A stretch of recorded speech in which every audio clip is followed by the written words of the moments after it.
Good morning students. BSc BEd third year में next topic होगा digestion के बाद एब्जॉर्प्शन या अवशोषण।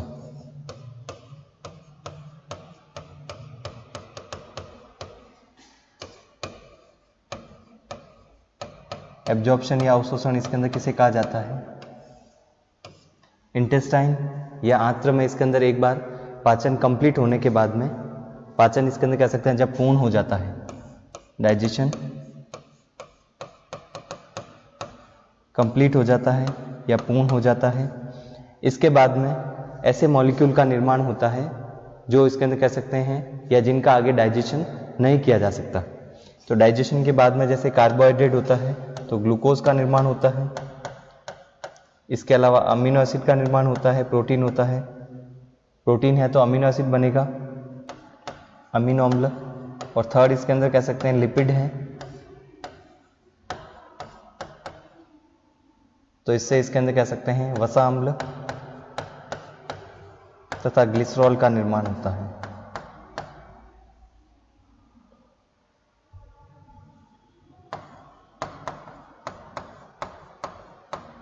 इस प्रकार बने हुए जो मॉलिक्यूल हैं इन्हें यदि इसके अंदर कह सकते हैं नेक्स्ट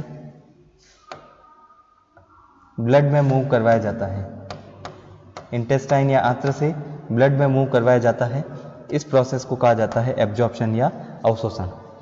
क्योंकि इंटेस्टाइन या आंत्र में इन मॉलिक्यूल की आवश्यकता नहीं रहती है, एक बार इसके अंदर कह सकते हैं मॉलिक्यूल स्मॉल फॉर्म में कन्वर्ट होने के बाद में जब ब्लड में इसे भेजा जाता है तो ब्लड से डिफरेंट इसके अंदर कह सकते हैं अलग अलग प्रकार की कोशिकाओं के पास में जाते हैं और न्यूट्रिएंट या पोषण प्रदान करते हैं। इसलिए इसके अंदर कह सकते हैं अलग अलग प्रकार के जो मॉलिक्यूल होते हैं उनका एब्जॉर्प्शन या अवशोषण अलग अलग प्रकार से होता है।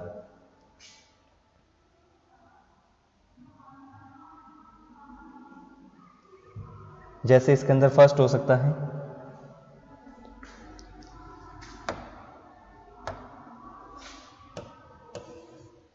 एब्जॉर्प्शन या अवशोषण की क्रिया, इसके अंदर कह सकते हैं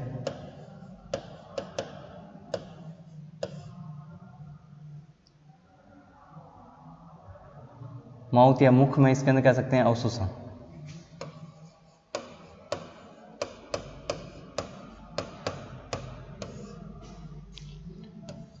ये टॉपिक आएगा आपके पाचन या डाइजेशन के अंतर्गत। डाइजेशन में विभिन्न प्रकार के इसके अंदर कह सकते हैं पाचक रस के द्वारा आंत्र, आमाशय, सलाइवा या मुख में, या इसके अंदर कह सकते हैं इंटेस्टाइन में जिस प्रकार से पाचन होता है उसके बाद में अवशोषण की क्रिया किस प्रकार से होती है। जैसे माउथ में इसके अंदर कह सकते हैं एब्जॉर्प्शन इसके अंदर कह सकते हैं नहीं के बराबर होता है, अवशोषण की क्रिया नहीं के बराबर होती है। और इसके अलावा इसके अंदर कह सकते हैं जैसे एक ड्रग्स है आइसोप्रिनेलिन,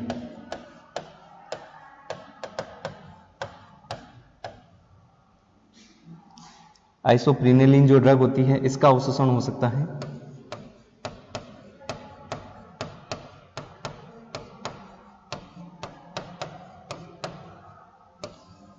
आइसोप्रिनेलिन जो एक प्रकार की इसके अंदर ड्रग है, इसका अवशोषण माउथ में हो सकता है।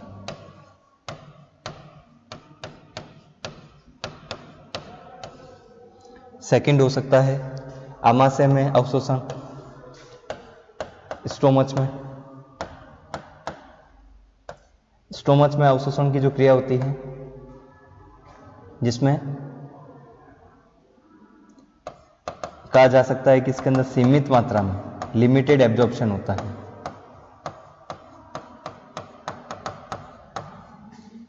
या जिसे कहा जाता है सीमित। इसके अलावा कुछ मात्रा में जल का और ग्लूकोज का अवशोषण इसके अंदर कह सकते हैं आमाशय में किया जाता है।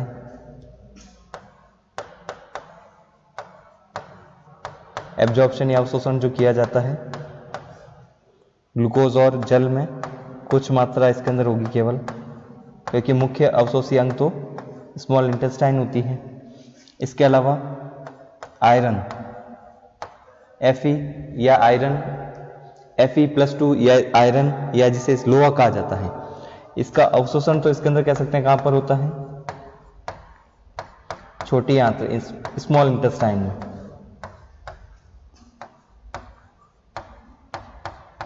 स्मॉल इंटेस्टाइन में होता है, लेकिन आयरन को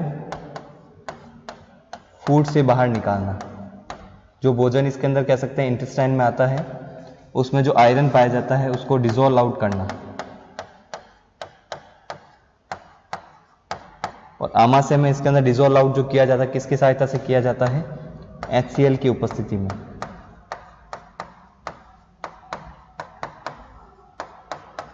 HCl की प्रेजेंस में किया जा सकता है।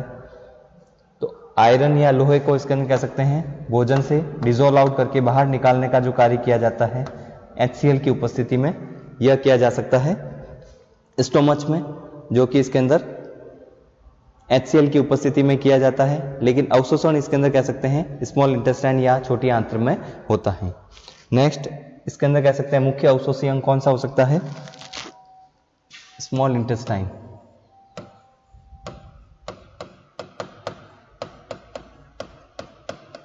या जिसे कहा जाता है छोटी आंत्र। छोटी आंत्र में अवशोषण।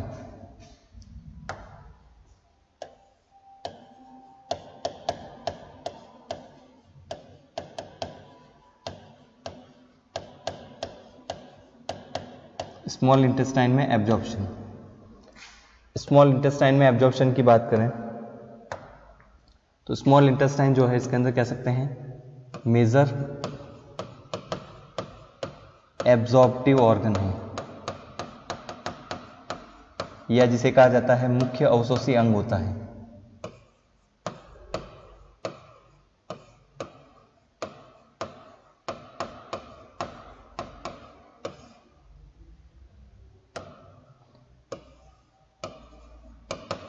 इसके अलावा डाइजेशन के बाद लगभग 90% जो अवशोषण या एब्जॉर्प्शन की क्रिया होती है,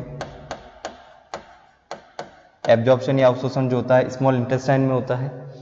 इसके अलावा और माइक्रोविलेई, या जिसे कहा जाता है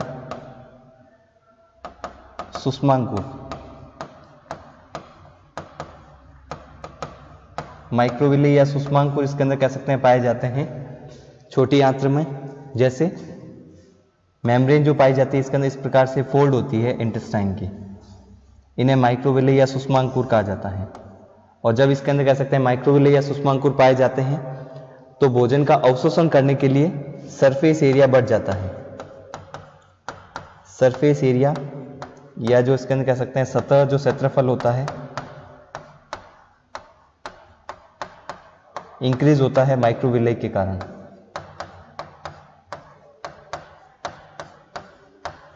इसके अलावा स्मॉल इंटेस्टाइन में फूड का जो एब्जॉर्प्शन किया जाता है, अवशोषण किया जाता है भोजन का, दो क्रियाविधि के द्वारा होता है। एक होता है हिपेटिक पोर्टल सिस्टम द्वारा, या जिसे कहा जाता है यकृत निवाहिका तंत्र।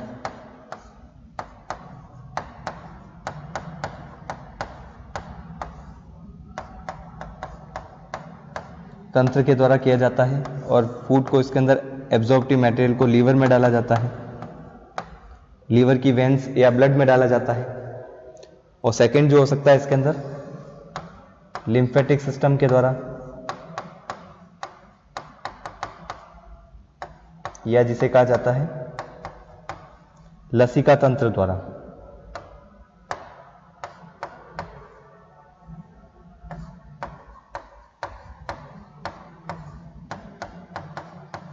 लिम्फेटिक सिस्टम या लसिका तंत्र के द्वारा, जिसमें बायोमॉलिक्यूल जैसे लिपिड का जो अवशोषण किया जाता है लसिका तंत्र के द्वारा किया जाता है, लेकिन कार्बोहाइड्रेट का, अमीनो एसिड का इसके अंदर एब्जॉर्प्शन हिपेटिक पोर्टल सिस्टम या यकृत निवाहिका तंत्र के द्वारा किया जाता है। नेक्स्ट, स्मॉल इंटेस्टाइन में अलग अलग प्रकार के जैव अणु का इसके अंदर कह सकते हैं अवशोषण होता है। तो फर्स्ट हो सकता है इसमें कार्बोहाइड्रेट का अवशोषण।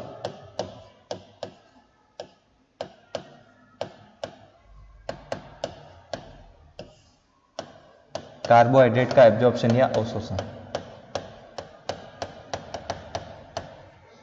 कार्बोहाइड्रेट का अवशोषण जब किया जाता है तो कार्बोहाइड्रेट मुख्य रूप से कौन कौन से हो सकते हैं जिसका अवशोषण होता है? ग्लूकोज, मोनोसेकेराइड जो होते हैं, फ्रक्टोज,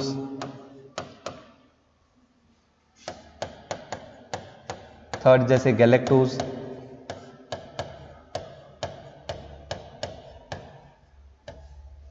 इनका अवशोषण इसके अंदर कह सकते हैं स्मॉल इंटेस्टाइन में होता है। इसके अलावा कार्बोहाइड्रेट में जैसे इसके अंदर मोनोसेकेराइड का जब अवशोषण होता है तो उसमें इसके अंदर कह सकते हैं दो प्रकार की मैकेनिज्म कार्य करती है। कार्बोहाइड्रेट के अवशोषण के लिए दो मैकेनिज्म या दो क्रियाविधि कार्य करती है। फर्स्ट इसके अंदर हो सकता है इसमें एक्टिव ट्रांसपोर्ट, या जिसे कहा जाता है सक्रिय अभिगमन।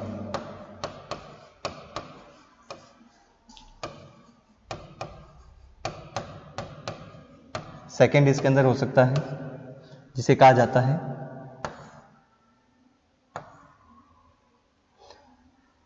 पैसिव डिफ्यूजन,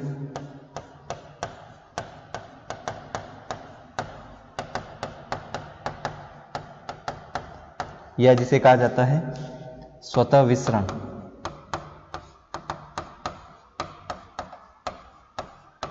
दो प्रकार की क्रियाविधि के द्वारा इसके अंदर कार्बोहाइड्रेट का एब्जॉर्प्शन हो सकता है।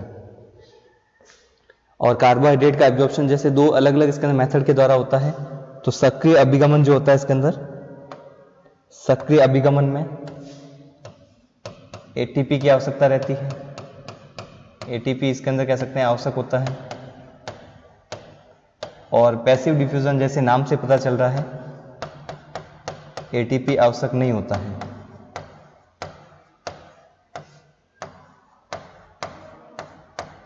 एटीपी की आवश्यकता नहीं रहती है। इसके अलावा कार्बोहाइड्रेट का जो इसके अंदर एब्जॉर्प्शन किया जाता है हिपेटिक पोर्टल सिस्टम द्वारा होता है, यकृत निवाहिका तंत्र के द्वारा होता है।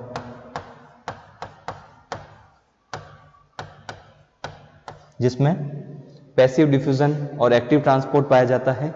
दो अलग अलग मैकेनिज्म होती है जिसके कारण ग्लूकोज मॉलिक्यूल या अन्य कार्बोहाइड्रेट को इसके अंदर कह सकते हैं ब्लड में भेजा जाता है।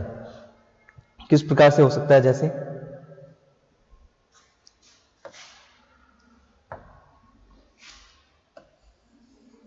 यह इसके अंदर इंटेस्टाइन की मेम्ब्रेन होती है।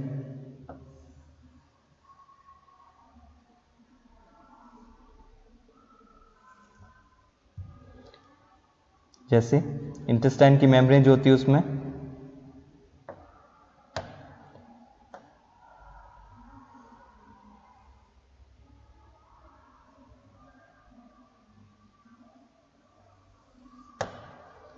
इंटेस्टाइन की जो मेम्ब्रेन पाई जाती है उसके साथ में इसके अंदर कह सकते हैं कैरियर मॉलिक्यूल पाया जाता है। यह इंटेस्टाइन की मेम्ब्रेन है।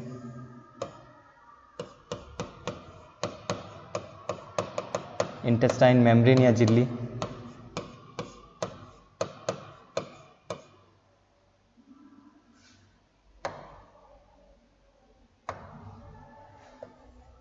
इंटेस्टाइन मेम्ब्रेन या झिल्ली इसके अंदर कह सकते हैं जैसे पाई जाती है। इसके अलावा इसके अंदर कह सकते हैं यह कैरियर मॉलिक्यूल होता है। कैरियर मॉलिक्यूल या कैरियर अणु, कैरी करने वाला, जिसमें इस स्थान पर इसके अंदर कह सकते हैं सोडियम जुड़ता है और दूसरी जो साइड होती है उसके लिए वहां पर इसके अंदर ग्लूकोज जुड़ता है। ग्लूकोज का इसके अंदर एब्जॉर्प्शन इसी के द्वारा होता है। तो ग्लूकोज का ट्रांसपोर्ट किस प्रकार से होता है? जैसे यह इसके अंदर ब्लड कैपिलरीज होती है।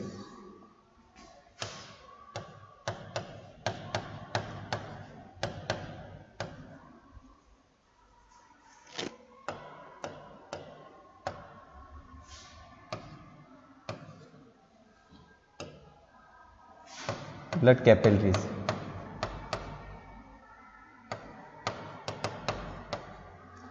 और इसके अलावा इसके अंदर ये जो भाग होता है बीच का उसको इंट्रासेलुलर स्पेस कहा जाता है। इस प्रकार की जो मैकेनिज्म होती है ग्लूकोज का जिसमें इसके अंदर अवशोषण किया जाता है। तो ग्लूकोज का जब अवशोषण किया जाता है ग्लूकोज मॉलिक्यूल इसके अंदर जो है डायरेक्टली इसके अंदर ग्लूकोज मॉलिक्यूल डायरेक्टली इसके अंदर कह सकते हैं कैरियर मॉलिक्यूल से इसके अंदर कह सकते हैं नहीं जुड़ सकता। कैरियर मॉलिक्यूल से जुड़ने के लिए इसके अंदर कह सकते हैं ग्लूकोज मॉलिक्यूल को सोडियम की आवश्यकता रहती है। सोडियम मॉलिक्यूल जो होता है इसके अंदर पहले कैरियर मॉलिक्यूल से जुड़ता है, उसके बाद में ग्लूकोज मॉलिक्यूल जो होता है उसके अंदर कैरियर मॉलिक्यूल से जुड़ेगा और ग्लूकोज का स्थानांतरण इंट्रासेल्युलर स्पेस में किया जाता है। लेकिन इंटेस्टाइन में सोडियम की सांद्रता कम होती है, इसके लिए इंटेस्टाइन की मेम्ब्रेन पर सोडियम चैनल पाए जाते हैं। इंटेस्टाइन की मेम्ब्रेन पर जो सोडियम चैनल पाए जाते हैं वह सोडियम इसके अंदर कह सकते हैं आयन को स्पेस जो भाग होता है इसके अंदर जिसमें सोडियम आयन पाए जाते हैं, यहां से सोडियम को बाहर की ओर भेजने का कार्य करते हैं। तो बाहर जब सोडियम को भेजेंगे तो सोडियम की कंसंट्रेशन यहां पर इंक्रीज हो जाती है। इसके लिए जो चैनल कार्य करता है उसको सोडियम एटीपेज कहा जाता है। सोडियम एटीपेज, और सोडियम एटीपेज जो इसके अंदर कह सकते हैं एटीपी का उपयोग करता है सोडियम अणु को ट्रांसफर करने के लिए। सोडियम के मॉलिक्यूल जब ट्रांसफर होंगे तो उसके लिए एटीपी का उपयोग होता है। इस कारण इसके अंदर कह सकते हैं फर्स्ट जो मैकेनिज्म होती है इंट्रासेल्युलर स्पेस से इंटेस्टाइन में भेजने के लिए सोडियम आयन को एटीपी की आवश्यकता रहती है। इस कारण इस प्रकार का जो इसके अंदर कह सकते हैं ट्रांसपोर्ट होता है इसे एक्टिव ट्रांसपोर्ट कहा जाता है। और जब इसके अंदर सोडियम आयन की सांद्रता इंक्रीज हो जाती है बाहर की ओर तो सोडियम आयन इसके अंदर कह सकते हैं कैरियर मॉलिक्यूल पर सोडियम की जो साइट होती है वहां पर जुड़ते हैं। उसके बाद ग्लूकोज का मॉलिक्यूल इसके अंदर साइट पर जुड़ेगा और नेक्स्ट इसके अंदर कह सकते हैं ग्लूकोज का मॉलिक्यूल जब जुड़ जाता है तब ये इंट्रासेल्युलर स्पेस में ट्रांसफर होता है। और ग्लूकोज का मॉलिक्यूल जब इसके अंदर इंट्रासेल्युलर स्पेस में ट्रांसफर हो जाता है तो यहाँ पर ग्लूकोज की सांद्रता इंक्रीज हो जाती है और ग्लूकोज के मॉलिक्यूल स्वतः पैसिव डिफ्यूजन के द्वारा ब्लड कैपिलरी में सेंड किए जाते हैं, भेज दिए जाते हैं, या स्वतः इसके अंदर कह सकते हैं इसका स्थानांतरण हो सकता है। तो यहाँ पर जो इसके अंदर कह सकते हैं ट्रांसफर होगा वह पैसिव होता है, स्वतः होता है। इसी कारण इसको पैसिव डिफ्यूजन कहा जाता है या जिसे कहा जाता है स्वतः स्थानांतरण होता है।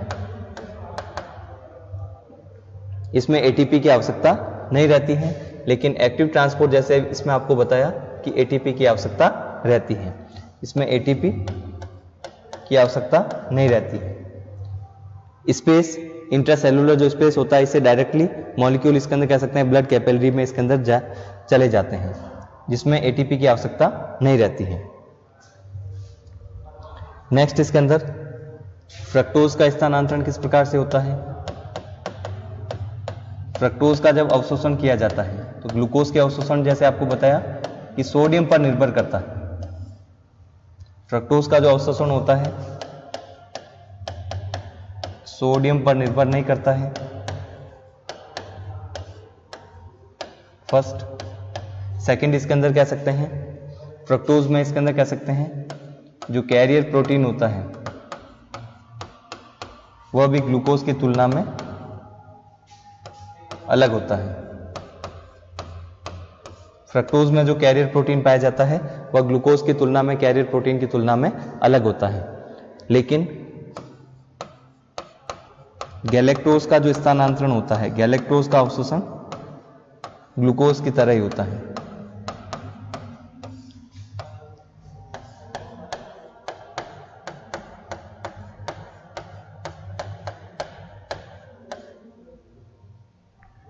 सेकंड इसके अंदर हो सकता है अमीनो अम्ल का या अमीनो एसिड का अवशोषण।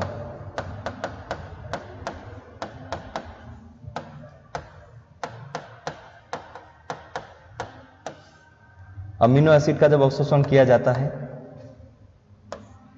इसके लिए भी कैरियर प्रोटीन जो होते हैं अलग अलग होते हैं। कैरियर प्रोटीन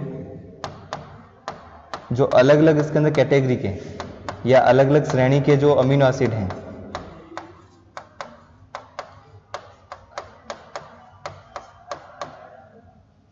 अमीनो एसिड या अमीनो अम्ल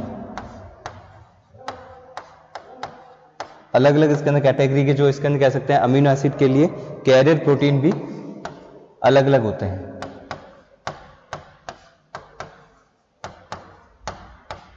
इसके अलावा कुछ अमीनो अम्ल जो है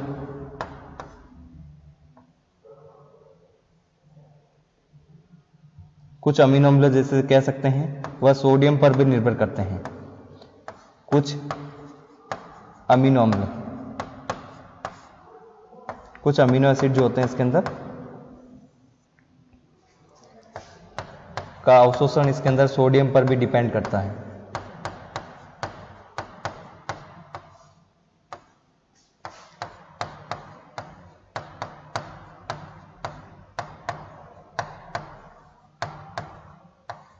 सोडियम पर डिपेंड करता है। इसके अलावा अलग अलग श्रेणी के अमीनो एसिड किसे कहा जा सकता है? कुल 20 प्रकार के अमीनो अम्ल पाए जाते हैं, 20 टाइप के, जिसमें अलग अलग जो प्रकार होता है, जैसे अमीनो एसिड का स्ट्रक्चर जो पाया जाता है, जैसे NH2 CH COOH और R ग्रुप। ये R ग्रुप इसके अंदर कह सकते हैं चेंज होता है। तो R ग्रुप इसके अंदर चेंज होता है, इसके स्थान पर जैसे हाइड्रोजन आ सकता है या मिथाइल आ सकता है, NH2 आ सकता है, COOH ग्रुप हो सकता है, बेंजीन हो सकती है, OH ग्रुप आ सकता है, इसके अलावा सल्फर। इस कारण अलग अलग प्रकार के अमीनो एसिड बनते हैं। तो जैसे COH ग्रुप होता है तो अम्लीय प्रकृति का, NH2 होता है तो क्षारीय प्रकृति का, सल्फर होता है तो सल्फर नेचर का इसके अंदर कह सकते हैं ग्रुप पाया जाता है, बेंजीन होता है तो एरोमेटिक नेचर का इसके अंदर पाया जाता है। इस प्रकार से कहा जा सकता है कि R समूह जो पाया जाता है वह इसके अंदर परिवर्तित होता है तो अलग अलग श्रेणी के अमीनो एसिड बनते हैं। जैसे मेथियोनिन होता है, सल्फर कंटेनिंग होता है, सल्फर पाया जाता है उसमें। सेरीन और थ्रियोनिन जो होता है इसके अंदर, जिसमें OH ग्रुप पाया जाता है। ट्रिप्टोफैन, टायरोसिन, फिनाइल एलानिन में बेंजीन पाया जाता है। ग्लूटामिक एसिड और एस्पार्टिक एसिड में COH ग्रुप पाया जाता है। लाइसिन आर्जिनिन में NH2 ग्रुप पाया जाता है, H पाया जाता है तो वो ग्लाइसिन होता है। इस प्रकार से डिफरेंट अमीनो एसिड बनते हैं। और डिफरेंट अमीनो एसिड जो होते हैं उसकी अलग अलग जो कैटेगरीज हैं, अम्लीय, क्षारीय, उसके आधार पर अलग अलग इसके अंदर कह सकते हैं अमीनो एसिड के लिए अलग अलग कैरियर प्रोटीन भी पाया जाता है और उसके द्वारा इसके अंदर अमीनो एसिड का एब्जॉर्प्शन होता है।